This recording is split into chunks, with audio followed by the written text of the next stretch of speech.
tanah udah punya, mobil udah punya, usaha juga lumayan lancar lah ya di hitungannya.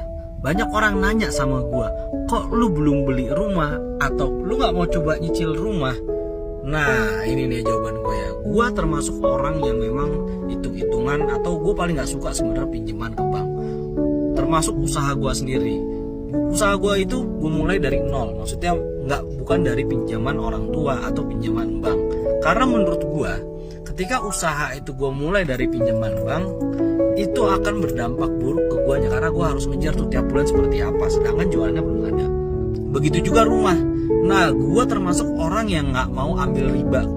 Wah ya secara agama memang itu riba ya, tapi menurut gue ketika gue ngambil dari pinjaman bank itu gue akan nggak fokus di setiap bulannya. Gue harus fokus untuk bayar cicilannya, bukan mengembangkan bisnisnya.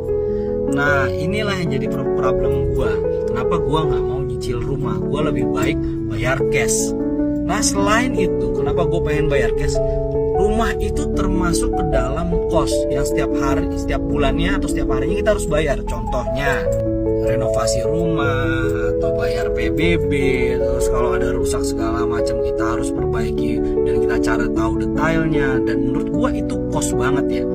Nah lebih baik gue sekarang karena belum ada uangnya, gue lebih milih untuk ngontrak rumah aja.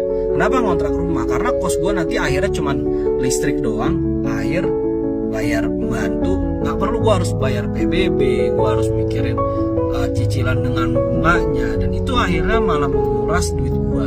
Jadi lu udah tahu kan kenapa alasan gue gak mau ngambil rumah dengan cicilan. Yuk yang beda pendapat sama gue mungkin boleh kita sharing di komen.